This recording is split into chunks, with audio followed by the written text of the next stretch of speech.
إذا كنت تريد أن تقوم بتصميم مثل هذا العمل الأنفوغرافيك الاحترافي والذي صمم فقط ببرنامج الباوربوينت، كل ما عليك هو متابعة الشرح إلى الآخر.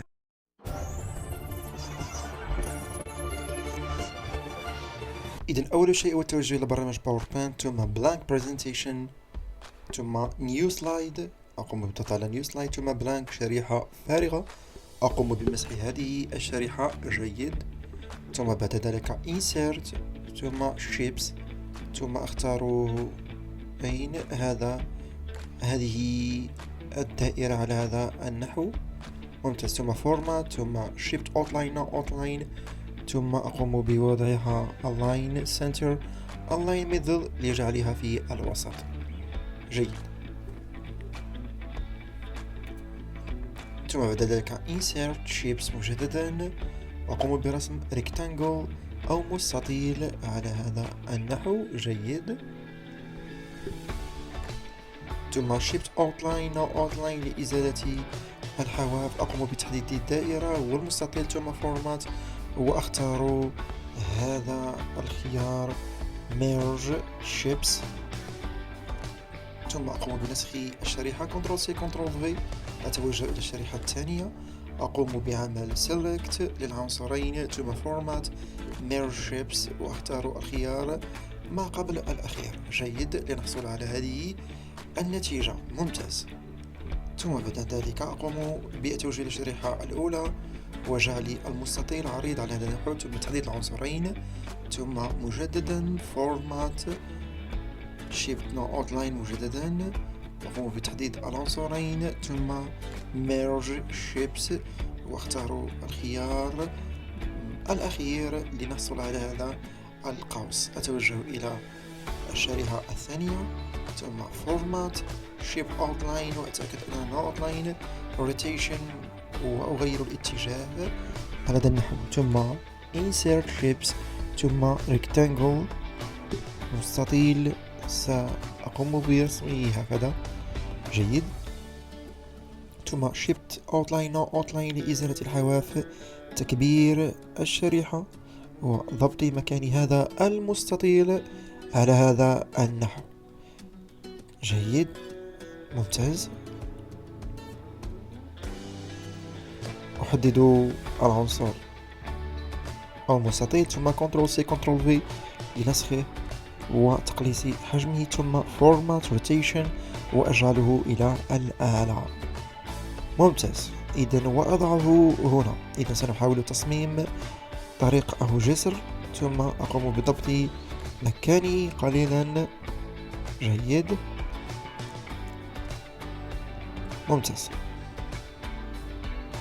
أتوجه للشريحة الأولى، أقوم بعمل Ctrl C Ctrl V ونسخ هذا القوس، أعمل باس هنا لصق. جيد. ووضعه هنا. جيد. ممتاز. أقوم بنسخ كذلك هذا العنصر، Ctrl C Ctrl V من لوحة المفاتيح، ثم Format Rotation وتغيير الاتجاه إلى اليسار. جيد. الآن سأقوم كذلك بنسخ هذا المستطيل، Ctrl C Ctrl V ووضعه هنا. أقوم بتقليص طوله قليلا. جيد. ثم أقوم الآن بعمل Ctrl E لتحديد جميع العناصر، ثم Format Merge الخيار الأول لدمج جميع العناصر في عنصر واحد. أحدد هذا الشكل وأتوجه إلى Format، ثم سهم صغير، وأتوجه إلى 3D Rotation Preset، وأختار هذا التأثير. أين هو هذا التأثير؟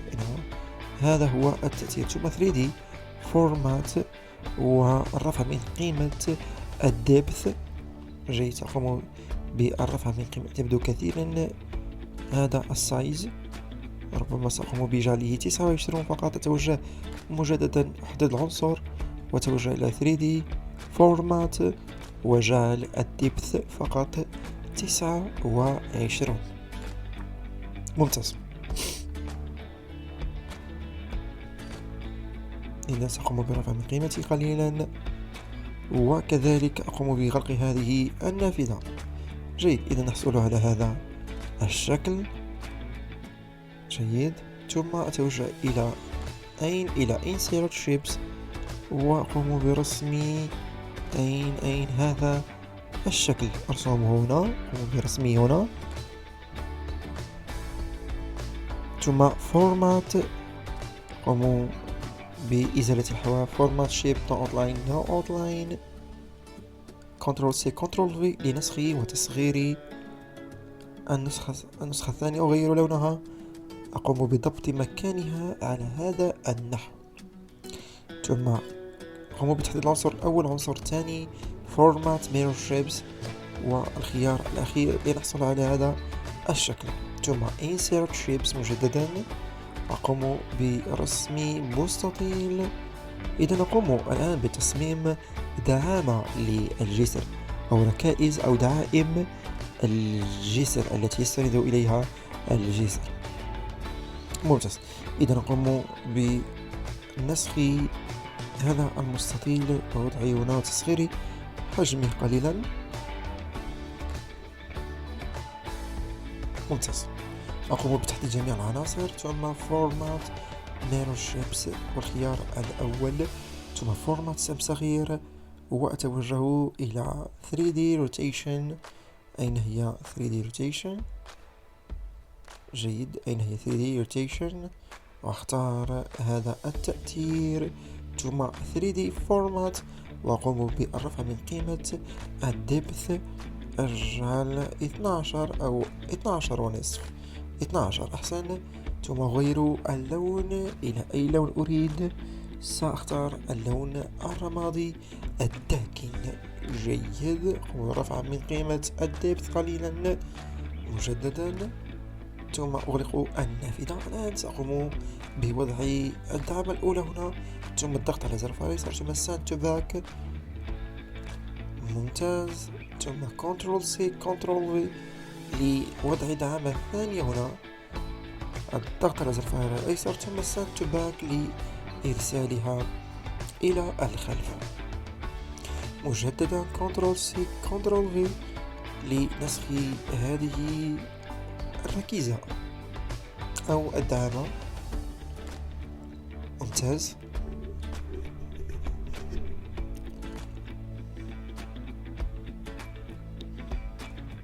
ربما سأغير اتجاه الدعامة الثالثة 3D Rotation مجددا، وأختار Preset، أختار ربما هذا التأثير، وأقوم بضبط حجمه ومكان هذه الدعامة. جيد، ممتاز. إذا كما تلاحظون سأحاول مجددا ضبط مكان هذه الدعائم قليلا. جيد، ممتاز. Ctrl C Ctrl V مجددا، وأقوم بإرساله إلى الخلف Send to Back. إذا سأحدد الدعامة الرابعة،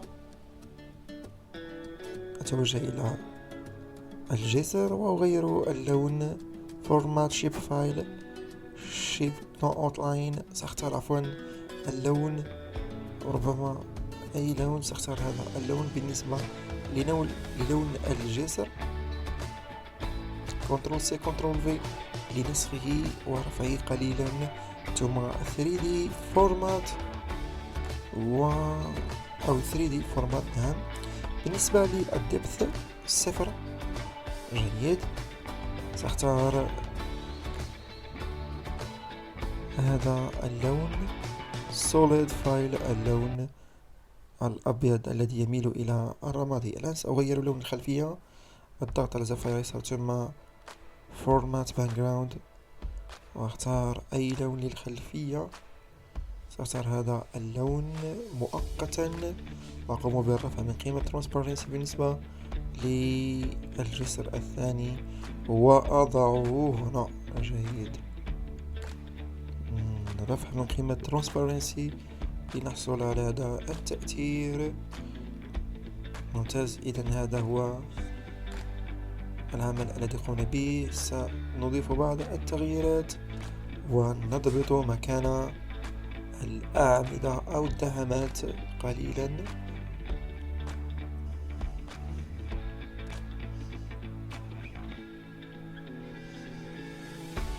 إذن نقوم بضبط حجم ومكان هذه الدعائم ليبدو الجسر أكثر واقعية.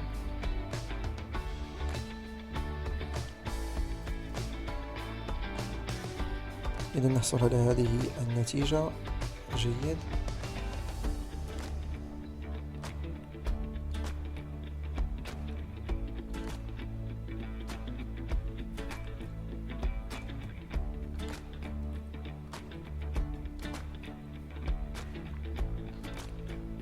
إذا كما تلاحظون نتيجة جيدة. ممتاز. نقوم بغلق هذه النافذة. Insert Shapes مجددا. سأقوم بمسح هذا الشكل ثم Insert Shapes. أين هي Insert Shapes؟ وأقوم برسم هذا القوس على هذا النحو. أقوم بالتوجه إلى فورمات. أقوم بتغيير شيب فايل إلى لون أحمر مثلا، وشيبت اوتلاين نو اوتلاين لإزالة الحواف وسحب هذه النقطة الحمراء. أضغط على دسم صغير ثم 3D فورمات 3D روتيشن بريسيت. أختار هذا الاتجاه أو هذا التأثير ثم 3D فورمات الرفع من قيمة الدبث قليلا 11. جيد.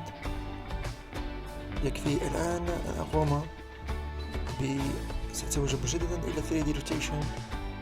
ربما سأختار تأثير آخر. إذا مجددا 3D روتيشن بريسيت. سأختار هذا يبدو أفضل. الآن يكفي أن أقوم بضبط مكان هذا القوس بشكل يتلائم مع موقع الدعامة الأولى. جيد.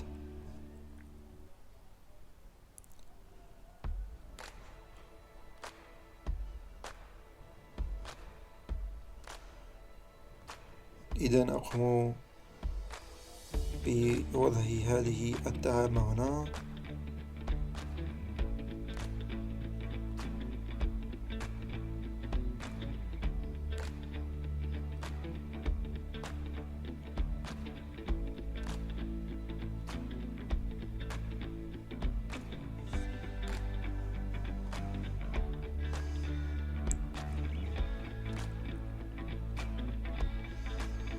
ممتاز. الآن سأقوم بنسخ هذا القوس كنترول سي كنترول في وضبط حجمه ومكانه نفس الخطوات بطبيعة الحال. كنترول سي كنترول في نفس العملية.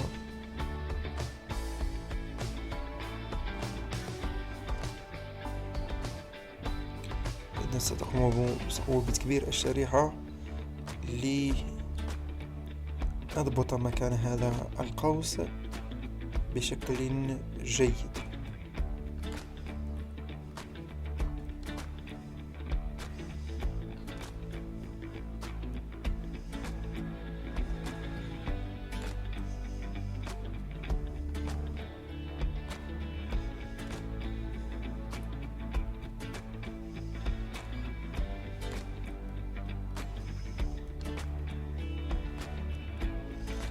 إذن هذه التفاصيل مهمة جدا. قوموا بإرجاع الحجم الطبيعي للشريحة ثم أقوم بتصغير هذا القوس قليلا وأضبط مكانه جيدا.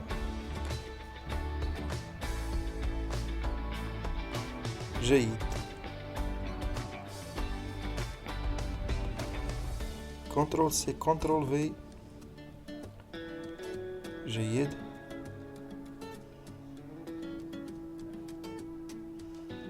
جيد. إذا كما تلاحظون قمنا بضبط مكان هذه الأقواس. أضغط على هذا السهم الصغير ثم 3D rotation وأغير اتجاه القوس الرابع، وكذلك حتى الدعامة 3D rotation نفس الاتجاه. جيد، أغلق هذه النافذة. إذا قمنا بضبط مكان وحجم هذه الأقواس. جيد،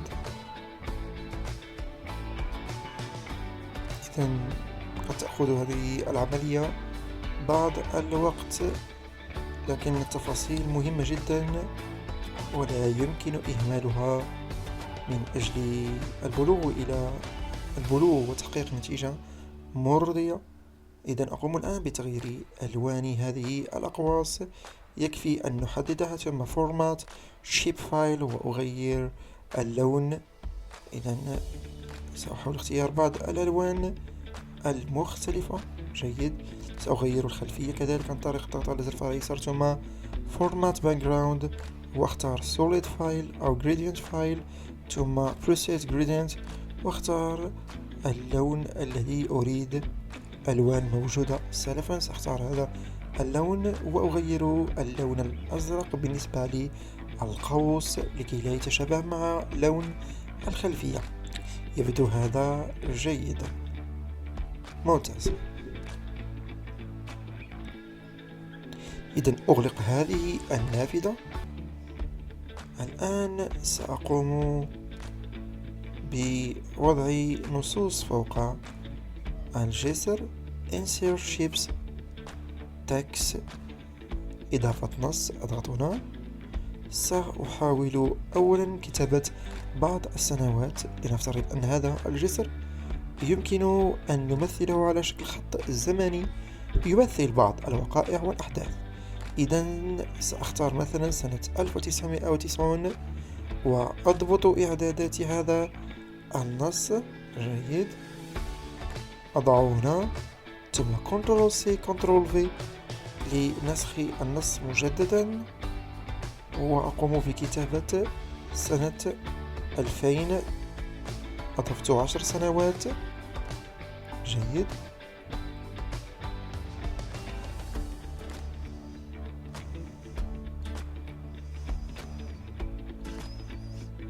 ثم Ctrl C Ctrl V لنسخ النص مجددا. إذن 2010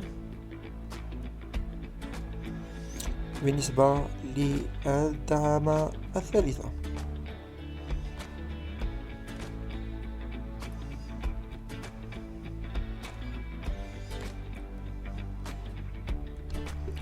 ممتاز. إذن كذلك الدعامة الرابعة أو القوس الرابع 2020. سأضيف كذلك نص أو نصوص. إذا Ctrl C Ctrl V أقوم بكتابة أي شيء. سأختار مثلا add your text here، يعني أقوم بوضع نصك هنا. إذا سأضبط إعدادات هذه الكتابة. سأغير اللون. سأختار أي لون، ربما اللون الأصفر أو الأحمر، أي لون تريدون. إذا اللون الذي تريدونه. إذا سأختار مثلا سأختار اللون الأسود. سأقوم باختيار اللون الأسود. إذا جميع الألوان متاحة سأختار اللون الأسود فقط، وأقوم بوضع النص ربما هنا أو هنا فوق السنة. Ctrl C Ctrl V لنسخ النص هنا. يمكن لكم وضع النصوص التي تريدون. جيد، جيد، ثم وضع النص هنا.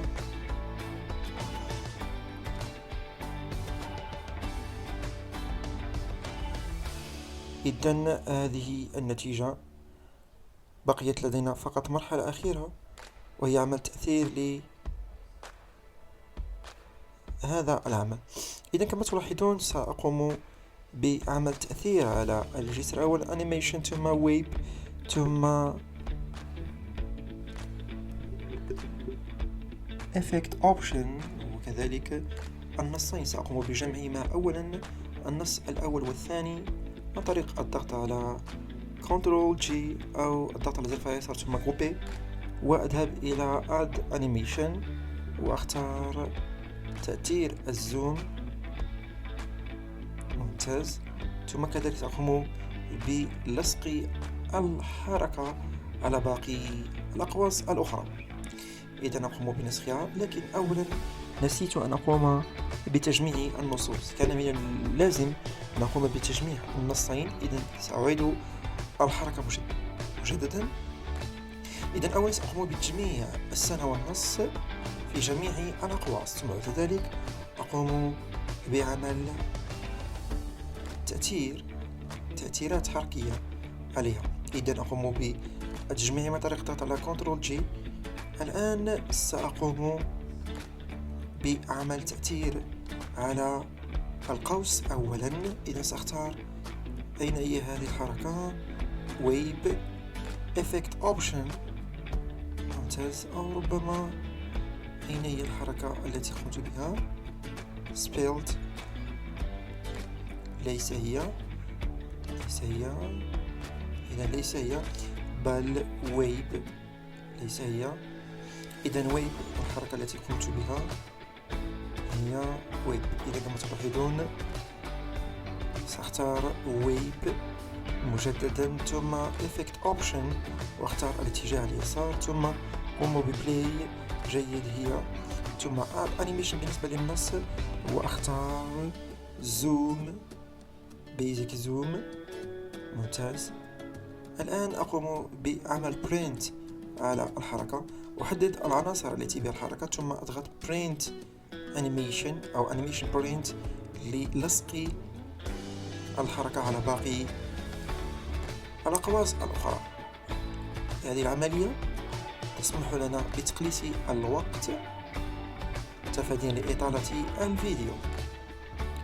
إذا ما كتلاحظون تم نسخ الحركة. Ctrl A لتحديد جميع العناصر ثم After Previews ثم معاينة العمل لنحصل على هذه النتيجة. انفوغرافيك احترافي فقط ببرنامج باوربوينت.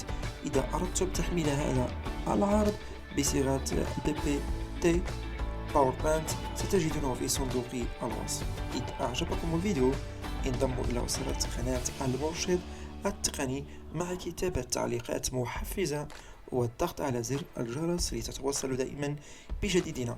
دمتم في رعاية الله.